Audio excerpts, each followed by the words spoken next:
Hello, I'm Pam Carruthers of healingstars.com.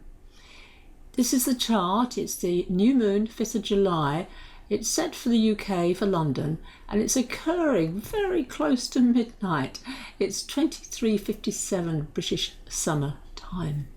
I use whole signs to represent the houses, and here you can see there's the sign of Cancer, which has the sun and moon, which is of course the new moon, and Venus is close by.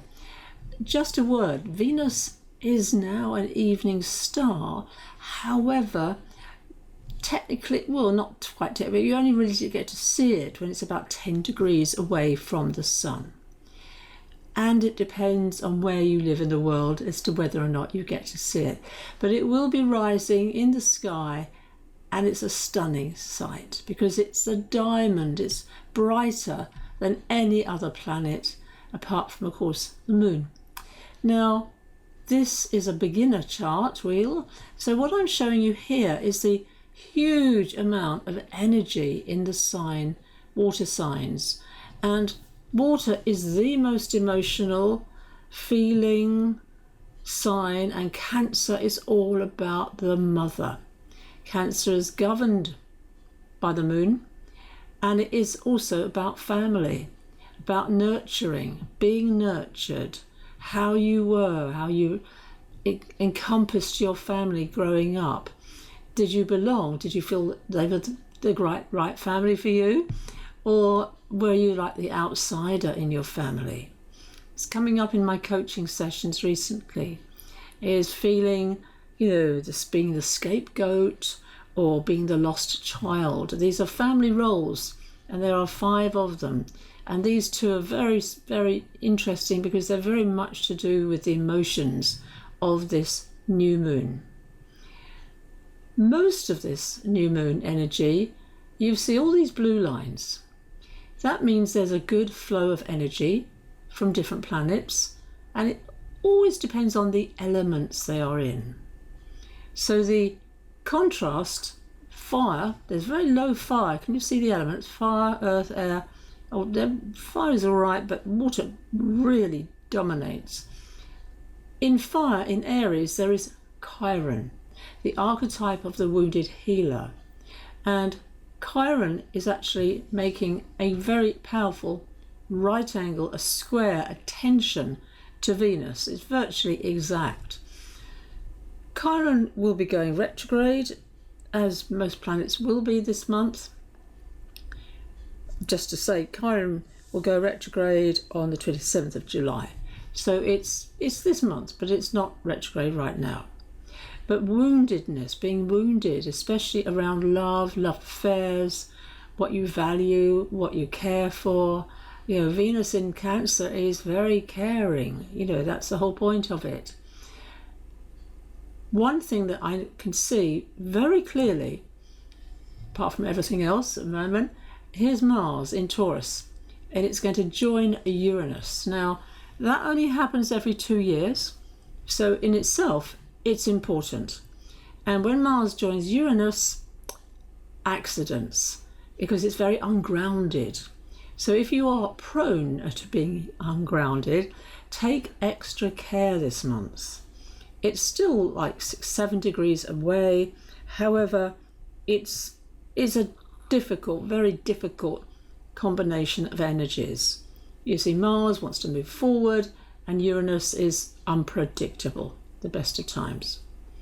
The flow of energy is coming really interesting from Saturn. Saturn is at 19 Pisces. Saturn has only just gone retrograde. It has been very, very slow moving all throughout the last months of June. So it's at 19 of Pisces, and that creates a good strength to Venus and the sun and moon both. And Saturn gets a bad press. When you work with Saturn, you accomplish something. You accomplish something that lasts. And it's positive, it's commitment, that word commitment. So we commit to what we desire, our spirituality. Pisces is very spiritual. We can commit to our identity, which is the sun, moon in Cancer, Venus as well, and recognize that when you work with the energy of Saturn, in Vedic astrology, it's a planet very much of being in service to others. And that means especially the underprivileged, the poor, the homeless, the unfortunates. And when you do that from your heart, Saturn, or Shani he's called in Sanskrit, is very happy, is very pleased. Neptune is also retrograde right now, so we have Saturn retrograde, there's Neptune retrograde, of course Pluto is retrograde, and this happens every year that these planets go retrograde. It's not unusual. We will get a Uranus retrograde joining in, but not until September. So meanwhile, everything retrograde means reviewing, going backwards. You're seeing something, you've experienced something, and now it's time to kind of think, oh yeah, what have you learned from that? And that's especially true with Saturn. Neptune is right at the end of Pisces. A lot of people are talking about this. 29 degrees, 55 minutes. But it's not yet going into Aries. Not quite yet. But that's a very uncomfortable position for any planet. And it is in the most sensitive of all signs, which is Pisces.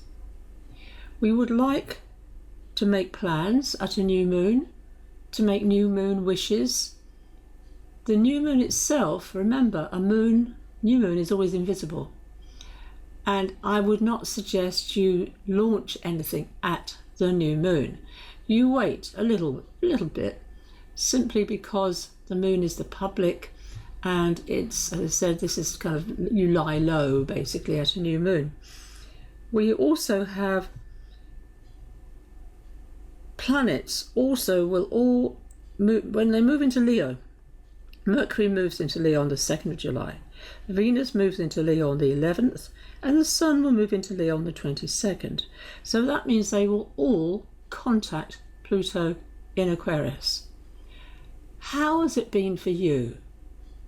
Have you got planets in Aquarius? Are you a sun sign Aquarian, for instance? Do you have Leo planets as well, because especially early Leo, because they are all being activated by Pluto. But remember, Pluto is the god of the underworld, it's the unconscious, it's the last planet in our solar system so far, and also it's the collective. It's really far more interesting when you think about, well, what's going on in our world right now. And of course, we are facing very much a year of elections. UK election, the 4th of July, then there's France having elections right now, Iran, and of course the US will have elections later this year, always in November. And preparing for change. Change is what Uranus is all about. It wants change. It needs change. It is the planet of revolution. It really is.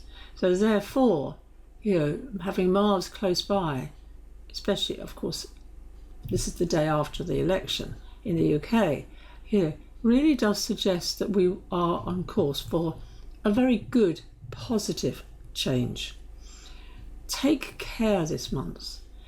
Nurture yourself. If you're feeling emotional, it's okay. It truly is.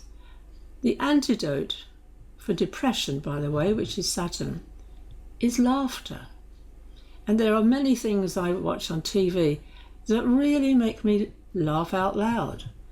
And important to focus on laughter as opposed to watching the news and feeling depressed, come off it, So, and listening to music that lifts you up. There's that wonderful music by Pharrell Williams, all about being happy. It's just joyful. So I'd like you to increase joy, which comes always from the planet Jupiter.